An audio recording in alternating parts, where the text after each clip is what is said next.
नमस्कार दोस्तों, नमो भारत न्यूज में आपका स्वागत है। दोस्तों, देश के प्रधानमंत्री मोदी ने जब से देश की सत्ता संभाली है तब से ही हमें देश में बड़े बड़े बदलाव देखने को मिलते रहे हैं, जिनके चलते आज देश इतना आगे बढ़ चुका है कि देश विदेशों में लोग मोदी जी के लिए इन फैसलों और नीतियों के कायल हैं। मोदी जी का रिस्क टेकिंग फैक्टर और उनके लिए फैसले हमेशा से ही भारत के लिए सही साबित होते आए हैं। यूं ही कोई रातों रात मोदी जी एक बड़े लीडर नहीं बन गए।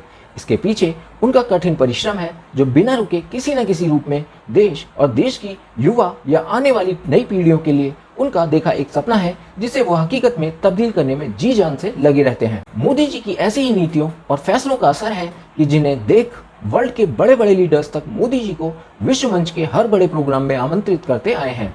आप इसी से आज भारत के बढ़ते कद का अंदाजा लगा सकते हैं कि G20 हो या फिर ब्रिक्स समिट या ऐसे कोई भी बड़े बड़े इंटरनेशनल प्रोग्राम, आपको सभी जगह मोदी जी की मौजूदगी मिलेगी। आज भारत का जो रुतबा और जो महत्व मोदी जी ने दुनिया के सामने रखा है, वो उन्हीं की नीतियों और फैसलों का नतीजा है। मोदी जी की विदेश नीति ये आज दर्शाती है कि भारत एक ग्लोबल पावर बनकर सभी का नेतृत्व कर रहा है। लेकिन इस सब के बावजूद भी हमारे देश का विपक्ष है जो मोदी जी को नीचा दिखाने का कोई मौका नहीं छोड़ता। दरअसल विपक्षी दल केंद्र की मोदी सरकार पर किसी न किसी मुद्दे को लेकर हमलावर रहते ही हैं। तो वहीं दोस्तों, पूरी दुनिया की नजरें इन दिनों समरकंद शहर में आयोजित हो रहे शंघाई शिखर सम्मेलन यानी SCO समिट पर टिकी हुई हैं, क्योंकि SCO बैठक में होने वाले हर फैसले का वर्ल्ड डिप्लोमेसी पर जबरदस्त असर पड़ेगा। इस डिप्लोमेसी में अगर किसी राष्ट्राध्यक्ष पर पूरी दुनिया की नजर लगी हुई है तो वो है भारत के प्रधानमंत्री नरेंद्र मोदी। तो दोस्तों, आज इसी से जुड़ी आज की ताजा और बड़ी खबर जानने के लिए आप हमारे साथ इस वीडियो के अंत तक जुड़े रहें और इस वीडियो को ज्यादा से ज्यादा मात्रा में शेयर करें। बाकी अगर अब तक आपने हमारे चैनल को सब्सक्राइब नहीं किया है तो जल्दी से इसे सब्सक्राइब कर लें और इसके साथ ही बेल आइकन को दबाना ना भूलें। दोस्तों, उज्बेकिस्तान के समरकंद में शंघाई सहयोग संगठन की बैठक चल रही है, जिसमें सभी सदस्य देश शिरकत करने पहुंचे हैं। इस बीच प्रधानमंत्री नरेंद्र मोदी ने शंघाई सहयोग संगठन की बैठक से इतर रूस के राष्ट्रपति व्लादिमीर पुतिन से द्विपक्षीय मुलाकात की है। इस बीच दोनों ही नेताओं के बीच कई मुद्दों पर वार्ता हुई, लेकिन प्रमुख मुद्दा दोनों के बीच रूस यूक्रेन युद्ध रहा। बता दें कि रूस यूक्रेन युद्ध के बीच का सिलसिला अभी तक जारी है। यह अभी तक पूर्णतः अपने विराम अवस्था में नहीं पहुंचा है। इस युद्ध में दोनों ही देशों का बहुत नुकसान हुआ है। इस बीच प्रधानमंत्री नरेंद्र मोदी ने रूसी राष्ट्रपति पुतिन का शुक्रिया अदा किया है। पीएम मोदी ने कहा कि जिस तरह का सहयोग आपने यूक्रेन में फंसे हमारे विद्यार्थियों को निकालने में किया है, उसके प्रति हम आपके सदा आभारी रहेंगे। पीएम मोदी ने रूसी राष्ट्रपति पुतिन से कहा कि रूस यूक्रेन के युद्ध के दौरान आपकी स्थिति से मैं अवगत रहा। मैं इस बात से भी परिचित हूं कि आप दोनों ही देशों की स्थिति को लेकर चिंतित हैं।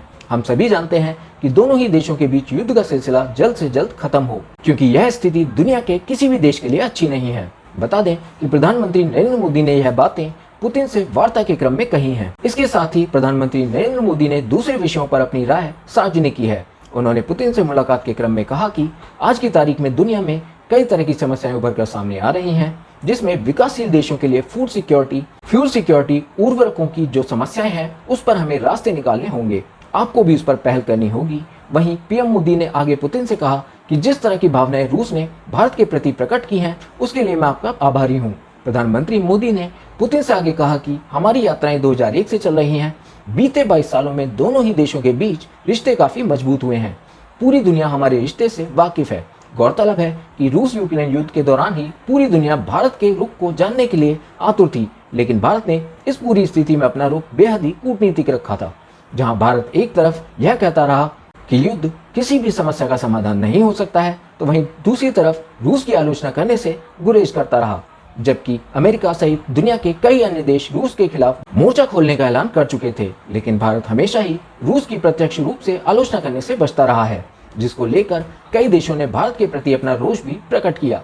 बता दें कि रूस यूक्रेन युद्ध के बीच भारत रूस से यथावत तेल खरीदता रहा था, जिसकी अमेरिका ने आलोचना भी की थी, लेकिन भारत ने इसकी परवाह नहीं की थी, जिस पर बीते दिनों पाकिस्तान के पूर्व प्रधानमंत्री इमरान खान का बयान भी सामने आया था, जिसमें उन्होंने अपने राजनीतिक प्रतिद्वंदी शहबाज शरीफ को प्रधानमंत्री नरेंद्र मोदी की भारतीय विदेश नीति से कुछ सीखने की हिदायत तक दे दी थी।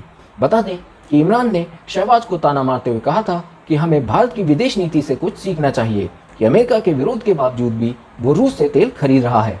अमेरिका जैसी महाशक्ति के विरोध के बावजूद भी भारत का आत्मबल शिथिल नहीं हो पाया है। तो वहीं समरकंद में चल रही SCO समिट में पीएम मोदी ने भारत के विकास की रफ्तार के बीच पड़ोसी देश को भी नसीहत दे डाली है। पीएम मोदी ने अफगानिस्तान में मदद सामग्री पाकिस्तान के रास्ते ले जाने पर पाकिस्तान की नानुकुर पर अपने संबोधन में कहा कि सदस्य देशों को एक दूसरे को ट्रांजिट का अधिकार देना चाहिए। पीएम मोदी ने इशारों में पाकिस्तान की बेइज्जती करते हुए भारत की विकास गाथा का जमकर जिक्र किया। उन्होंने बताया कि भारत के पास 70,000 स्टार्टअप्स का पावर हाउस है। पीएम ने कहा कि हम दूसरे देशों को भी मदद की पेशकश करते हैं। इस बैठक के दौरान खुद पाकिस्तान के प्रधानमंत्री शहबाज शरीफ भी थे, जो चुपचाप अपने देश की बेबसी को वहां बैठे महसूस करते दिखाई पड़े। पीएम मोदी ने एससीओ की ताकत बताई। पीएम मोदी ने कहा कि आज पूरा विश्व कोविड महामारी के बाद आर्थिक रिकवरी की चुनौतियों का सामना कर रहा है। ऐसे में एससीओ की भूमिका बहुत महत्वपूर्ण है। उन्होंने बताया कि एससीओ के सदस्य देश वैश्विक जीडीपी में 30% का योगदान दे रहे हैं। विश्व की 40% जनसंख्या भी एससीओ देशों में निवास करती है। पीएम मोदी ने समरकंद में आयोजित एससीओ शिखर सम्मेलन में लिया हिस्सा। पीएम मोदी ने रूस के राष्ट्रपति व्लादिमीर पुतिन और चीन के राष्ट्रपति शी जिनपिंग समेत शंघाई सहयोग संगठन एससीओ के अन्य सदस्य देशों के नेताओं के साथ उज्बेकिस्तान के ऐतिहासिक शहर समरकंद में आयोजित संगठन के वार्षिक शिखर सम्मेलन में हिस्सा लिया है। गलवान घाटी में जून 2020 में हुई हिंसक झड़प के कारण भारत एवं चीन के बीच सीमा पर गतिरोध की स्थिति पैदा होने के बाद शी और मोदी पहली बार आमने सामने आए। इस सम्मेलन में पाकिस्तान के प्रधानमंत्री शहबाज शरीफ, ईरान के राष्ट्रपति इब्राहिम रईसी और मध्य एशियाई देशों के अन्य नेता भी भाग ले रहे हैं। उज्बेकिस्तान के राष्ट्रपति ने गर्मजोशी से किया पीएम मोदी का स्वागत। शिखर सम्मेलन के दौरान विचार विमर्श से पहले इस ग्रुप के स्थायी सदस्य देशों के नेताओं ने एक साथ तस्वीर खिंचवाई। शिखर सम्मेलन के परिसर पर उज्बेकिस्तान के राष्ट्रपति शफकत मिर्जियोयेव ने पीएम मोदी का गर्मजोशी से स्वागत किया। शिखर सम्मेलन के बाद मोदी के कुछ द्विपक्षीय बैठकें भी करने के कार्यक्रम हैं। वह पुतिन, मिर्जियोयेव और रईसी से भी मुलाकात करेंगे। एससीओ का एक प्रमुख उद्देश्य सेंट्रल एशिया में अमेरिका के बढ़ते प्रभाव का जवाब देना भी है। कई एक्सपर्ट एससीओ को अमेरिकी दबदबे वाले नाटो के काउंटर के रूप में देखते हैं। 1949 में अमेरिकी अगुवाई में बने नाटो के अब 30 सदस्य हैं। एससीओ में शामिल 4 परमाणु शक्ति संपन्न देश भारत, रूस, चीन और पाकिस्तान नाटो के सदस्य देश नहीं हैं।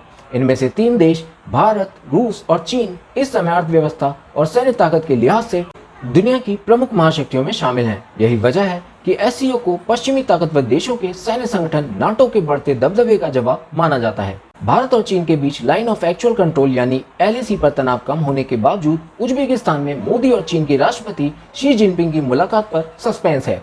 मोदी और जिनपिंग की एससीओ समिट से इतर मुलाकात पर चीन की फॉरेन मिनिस्ट्री के साथ वहां का मीडिया भी चुप्पी साधे है। तो वहीं भारत और पाकिस्तान के बीच तल्खियां जारी हैं। उज्बेकिस्तान की राजधानी ताशकंद में दोनों देशों के विदेश मंत्री शंघाई कोऑपरेशन ऑर्गेनाइजेशन एससीओ की मीटिंग में मौजूद थे। एक मौके पर तो हमारे विदेश मंत्री एस जयशंकर और पाकिस्तान के फॉरेन मिनिस्टर बिल्कुल बगल की सीटों पर मौजूद थे। इसके बावजूद बातचीत होना तो दूर, दोनों के बीच किसी तरह की दुआ सलाम तक नहीं हुई। वीडियो को लाइक, सब्सक्राइब और शेयर करना ना भूलें। अपने विचारों को कमेंट बॉक्स में लिखकर हम तक जरूर पहुंचाइए।